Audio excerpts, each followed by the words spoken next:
HBO Max not only has the best selection of movies, they also have the best selection of totally f***ed up movies, and that's what we're talking about today. I've done several lists of f***ed up movies on this channel before. I'll put links in the video description if you want to watch even more of those, but I've never done one on HBO Max, and I found 20 great movies that are incredibly messed up. We're going to start off with my number 20 pick, which is one of the lesser known movies on this list, Red, starring Brian Cox and the recently deceased Tom Sizemore. Now, this is really a performance piece for Brian Cox. Lots of you are currently watching him in succession. He's amazing in this movie, but it's a very small movie. Extreme dog lovers, this is not going to be the one for you. The movie opens up with a teenage boy shooting Brian Cox's dog named Red in cold blood, and it is awful. And the rest of the movie is Brian Cox trying to get restitution for his dead dog, and things do not go well. This is a really upsetting movie at times, but if you're a fan of Brian Cox, he really does bring the heat. And Tom Sizemore is not in the movie that much, but he does a great job as well. It's a dark, twisted movie, and for something that was done on a very, very low budget, it's all incredibly effective. Now, my next pick is much more appropriate for dog lovers. It's titled White God. It comes from Hungary.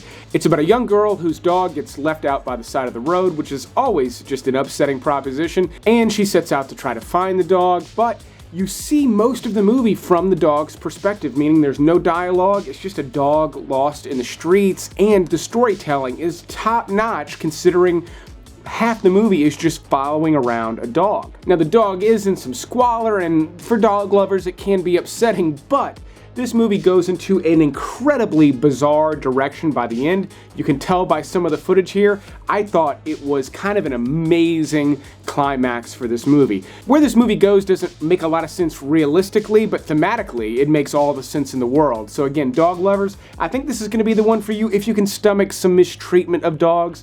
Nothing as awful as what happens in Red, though. And my next pick is a weird one, so I'll be brief.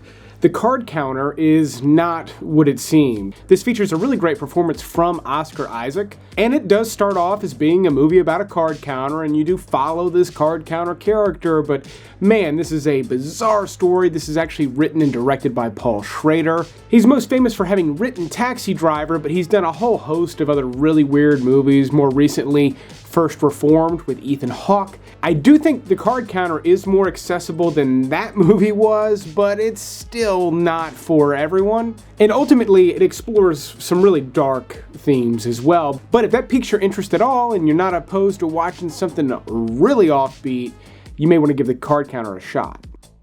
Alright, my next pick is an interesting one. It comes from a legendary, disturbing director, David Cronenberg, and while it's not one of my favorite movies of his, they are also creating a series on Prime Video that comes out later in April titled Dead Ringers. Now, Cronenberg's movie, Dead Ringers, comes from 1988 and stars Jeremy Irons as a pair of gynecologist twins.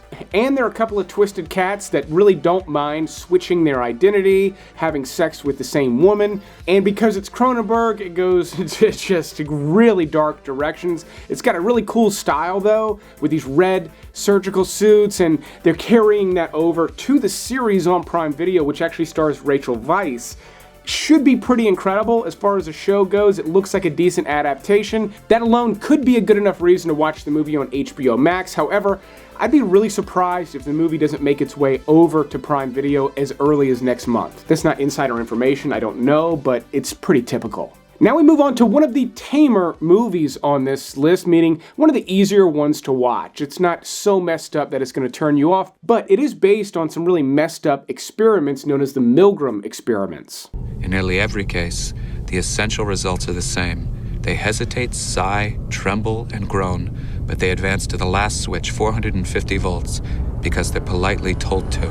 Now, in these experiments, a test subject believes that they're hitting buttons that are electrocuting someone in the next room, and they can hear them screaming. As the voltage gets higher, the screaming gets louder. And it's an experiment to see how people respond to an authority figure. There's a person in a lab coat in the room telling them to continue the electrocutions, and that's really the only reason they need to continue doing it. There's no other incentive, and that alone is a really kind of messed up realization about the human mind that I think is an important one to get a grasp of as well. I mean, it's something we're all susceptible to, and getting eyes on it in an experiment like this, I think really will open your eyes to how susceptible to something like this you really are, on top of this just being a pretty excellent movie about an otherwise really interesting experiment.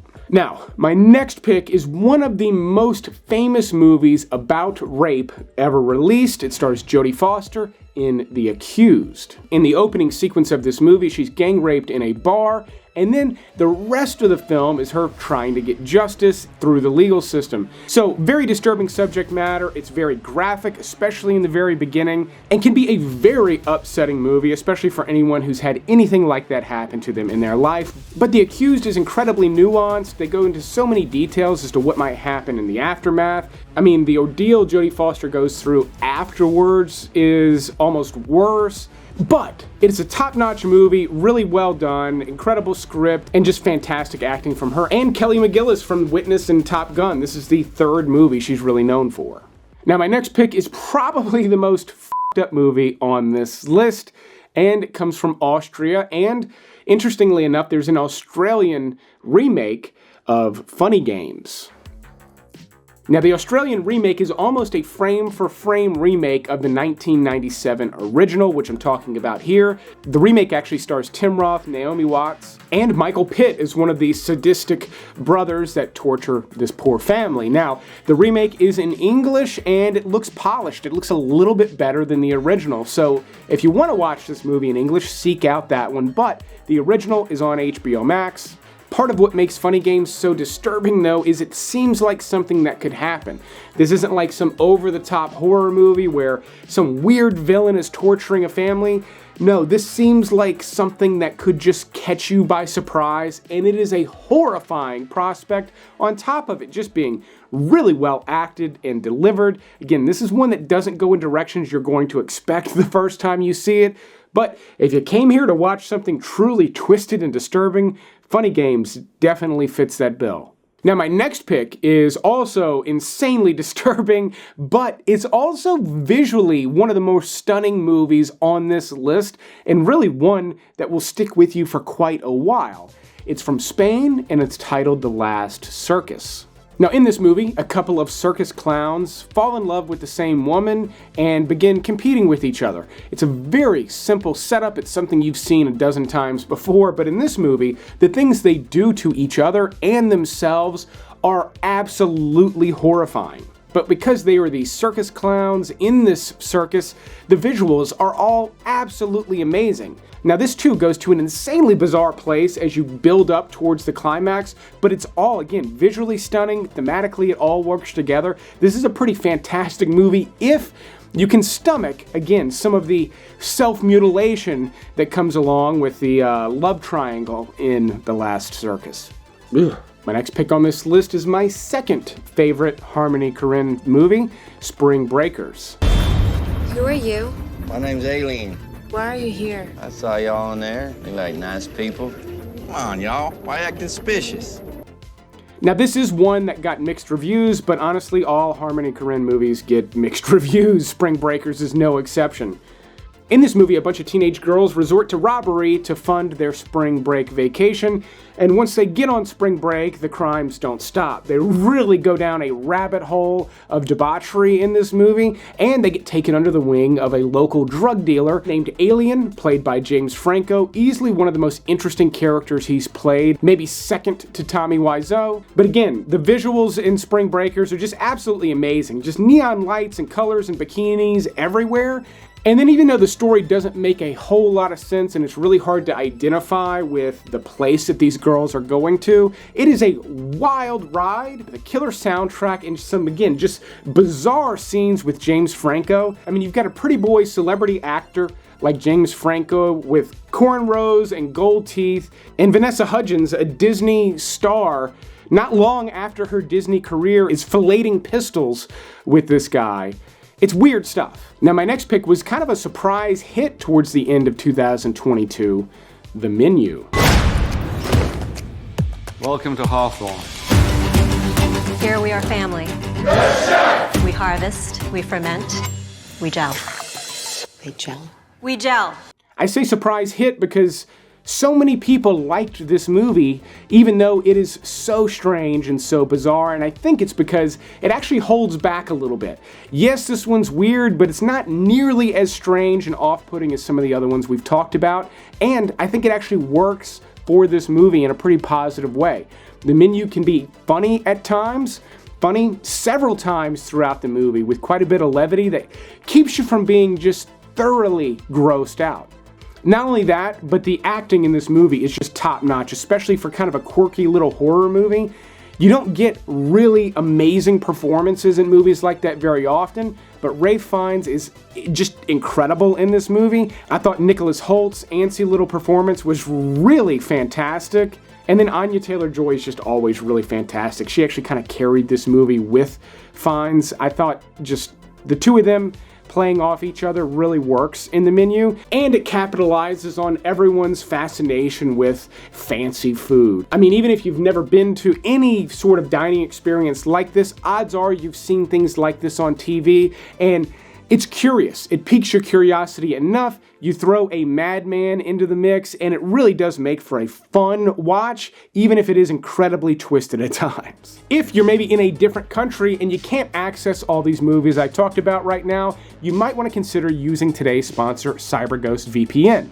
Now, this will also work if you are in the United States and maybe some of these movies are now gone from the platform because you waited too long to watch this episode, or you just want to watch something that's not available to you right now. You can unlock all those movies using Cyberghost. They have specialized servers that allow you to access Netflix and other streaming services in a variety of countries, and they have vastly different movie and show offerings depending on where you are in the world. It's super easy to use and set up. You do not need to be tech savvy, but they've got 24/7 customer support in case you do need help, and you can set it up on almost any device you normally use to stream movies. Speaking of devices, you can use it on up to 7 at the exact same time. And let's not forget, it's a VPN. It keeps your web browsing safe, secure, and private. You need to be using a VPN if you're on the internet today. It's not safe without one. You might as well use the one I recommend so that you can unlock more movies and shows than you could ever possibly hope to watch. Go to my link in the video description down below and get a huge discount. It's like up to 83% off, depending on which plan you pick. You can pay barely over $2 a month to, again, just access way more movies and shows than you could ever possibly hope to watch. It's a great deal. Go check out that link in the description if you want to watch more movies and shows than you have access to now. But let's move on with the rest of the movies on this list. Now, my number 10 pick on this list comes from my all-time favorite director, Martin Scorsese, but it was actually going to be Tim Burton's first feature film before Scorsese got involved with After Hours. Now, this is one of the strangest, more obscure movies Scorsese's ever done. In this movie, one man has kind of a wild, out-of-control night in New York. And no, he's not partying. He actually goes out, tries to meet a woman, and it just does not work out for him. Things continue to get worse and worse. So it's kind of a dark comedy. This one's incredibly fun to watch, but the things that happen to this guy are just so messed up. Now, I will say this does not feel like a Martin Scorsese movie. It just feels like a 1980s comedy that's just got a little bit of that Scorsese edge that kind of sets it apart from just being this quirky thing that I think it otherwise would have been. I will say I do think Tim Burton would have done a pretty killer job with this movie, and it is fun to watch a Scorsese movie and imagine how different it might have been with Tim Burton behind the wheel, but as it stands, this is a pretty excellent movie with some really funny characters in it. If you just want to watch something quirky and wild that's different than anything you've seen before, After Hours would be a great pick. Speaking of directors, the late Bill Paxton actually stars and directed my next pick, Frailty. In this movie, he plays a single father to a couple of young boys who begins to believe that he's being spoken to by God. And not only is God speaking to him, but he's telling him to kill demons. Not only is he telling him to kill demons, but the demons he's telling him to kill are just ordinary people. The most interesting thing about Frailty, though, is that the youngest son is all in, believes his father will do whatever he says, and then the older son can kind of see what's going on and cannot figure out how to get out of this situation. It's dark, twisted stuff with some really twisted scenes, but the delivery is not really gory or off-putting. I mean, it's twisted stuff, but it is fairly watchable considering how dark the subject matter actually is in Frailty. It's worth noting Matthew McConaughey has a small but pivotal role in this movie, and it's pretty fantastic to see him doing that as well. This is just a really well-acted movie, especially the oldest son. He does a killer job. This has kind of become a cult classic over the years. If you haven't seen it, it's a cool flick, and it's even cooler when you know that Bill Paxton directed it. Now, my next pick was another surprise hit of 2022. In fact, it was one of the more popular movies to come out around Halloween, Barbarian.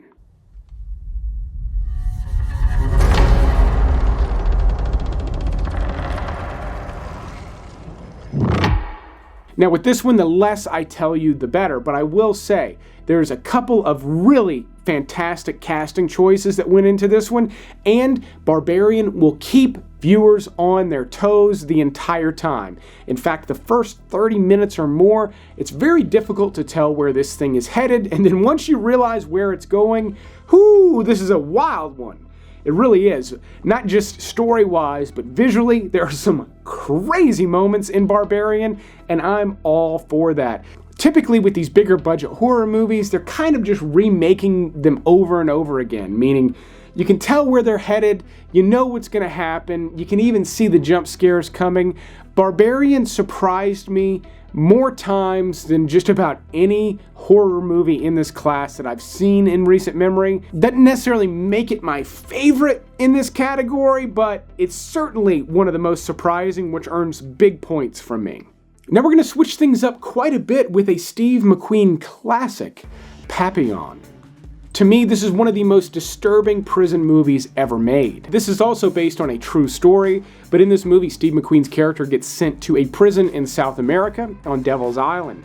It's set in the 1930s and is just barbaric conditions for prisoners. I mean, really, truly awful stuff. And they try repeated escape attempts. Not only is the prison environment just an absolute nightmare, seemingly no matter what you do, when you try to escape, you're escaping in the jungle, and it's a different kind of nightmare. So there's literally no escape from just horrific conditions. But Papillon is a beautiful movie. It's 2.5 hours, it's patient, it has so many fantastic scenes, and is really one of the more epic movies on this list. Dustin Hoffman is fantastic in this movie, and the two of them make a really great pair. Even though my understanding is McQueen was not happy that Hoffman was his co-star, the two guys made it work, and they really are a great pair on screen in this thing. Okay, my next pick comes from Belgium. It's a dark comedy, but it's easily one of the most f***ed up movies I've ever seen, Man Bites Dog. Now, no, this is not about a man biting a dog. This is about a journalist following a serial killer. Now, it's a spoof, it's a comedy, but it's insanely dark. It is black and white, but the killer that you're following, he's just this sadistic maniac. He has a lot of fun doing what he's doing, and it is funny at times. Even some of the kills can be quite funny, even though they are just dark and twisted. It is rated NC-17, and for a movie released in 1992, this one pushed all of the limits. David Lynch makes this list, and honestly, at this place on the list, my number 5 pick, I had a little trouble deciding whether to put Eraserhead or Blue Velvet in the mix, and I went with Blue Velvet. Now, I will say I think Eraserhead is an insanely disturbing movie, but it's a very hard one to recommend, especially to such a broad audience. I would imagine most people interested in a weird movie like Eraserhead have probably seen it by now, but Blue Velvet, I think, is much more accessible as far as David Lynch movies go, and it is pretty damn twisted as a result. Whereas Eraserhead felt more like a dream sequence, you could say that about Blue Velvet as well, but it also feels very real. And honestly, man, Dennis Hopper's villain in this movie is just one of the more twisted characters on this entire list. But it's also David Lynch, so it's weird, it's dark, it's twisted, it's confusing, and worth multiple watches if you really want to decode and understand the whole thing. I will say though, out of all the incredibly bizarre things that David Lynch has made, I do think Blue Velvet is one of the most watchable. In fact, I would put it up there with Mulholland Drive as one you could watch whether you understand it or not. There's so many elements in it, it still can be pretty damn entertaining. Citizen X is actually an excellent HBO original movie from the 90s about a prolific serial killer in Russia. This is an excellent and epic serial killer hunt. I mean, this was a horrific serial killer that took over a decade to capture, and for a made-for-TV movie from the 90s, this is an excellent production. Donald Sutherland has a great role in this. And not only is it a fantastic mystery movie where they're hunting down a real-life serial killer, but you also see all the flaws in the Soviet Union and all the red tape and how difficult it was for them to solve a murder like this. This was actually a really important case, and one of the first ones where they brought in a psychiatrist in order to help find the killer. So if you enjoy true crime stories, this is an amazing one that's really worth watching. I will say though, you see quite a few of the kills in this movie, and for a made-for-TV movie from the 90s, they're pretty damn graphic. HBO also has a whole suite of Stanley Kubrick movies, including 2001: A Space Odyssey, A Clockwork Orange, Full Metal Jacket, and Eyes Wide Shut. Each of those movies easily could have found a place on this list, but I decided to include The Shining. Now, the reason I included The Shining above those other movies, even though A Clockwork Orange in particular might seem like a more obvious choice, is because the underlying themes in The Shining are some of the most disturbing themes on this entire list. And what's so great about The Shining, and the reason it's one of my favorite horror movies of all time, is that you can watch it as a Stephen King adaptation, even though my understanding is Stephen King doesn't particularly like this movie. It works as a Stephen King horror movie. Beyond that though, it's a Stanley Kubrick puzzle. And it's bizarre stuff, like the layout of the hotel doesn't make any sense. People go in one door into a room and then come out of another. Things that are done very intentionally to keep this bizarre, strange mood at the very least. And then if you decide to dig in deeper beyond what you can see just by viewing the movie, meaning pausing it at times, things like that, this one goes some just darker places, which I think is just kind of brilliant and a magic trick for a movie to pull off. Now, Stephen King actually makes this list again with one of his better adaptations, Misery. Paul, say hello to Misery. Misery. Yes, I told you I was your #1 fan. Now, on paper, the synopsis here is one of the least disturbing things on this entire list. However, the delivery is one of the most disturbing. And while I do think James Caan is great in this movie, it's really all down to Kathy Bates' performance. She is just creepy from the very beginning and somehow manages to get creepier. The way that she delivers some of the lines are just bone-chilling. And then obviously there's some bone breaking that goes on in this movie as well. One of the more disturbing scenes in movie history. Again, not because of what happens, but just because of how effective the actual scene is. Another movie that just really holds up, and again, I think one of the better adaptations of Stephen King's work. And then my #1 pick on this list was written by Quentin Tarantino. It's easily the most disturbing movie he's ever written, but it was directed by Oliver Stone, Natural Born Killers. Now, this one is disturbing for obvious reasons. You've got Mickey and Mallory Knox, sort of a modern day, or at least a 90s version of Bonnie and Clyde. And instead of robbing banks, they are just going around killing whoever they want, whenever they want, because reasons. And that is what really makes this so chilling, is that they're just these two twisted, sadistic characters that are madly in love and just love bloodshed. Every single scene in this movie is dark and twisted in different ways, and the fast, frenetic nature of it makes it even more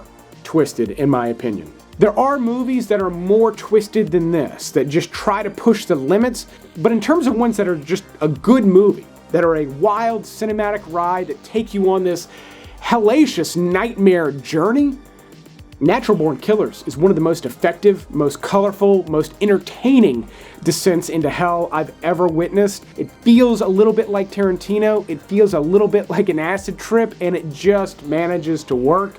If you've never seen it, easily one of my favorite f***ed up movies of all time, but I will keep making these videos as long as you keep watching them. Thanks for checking out this special f***ed up episode, and you will see me on the next one.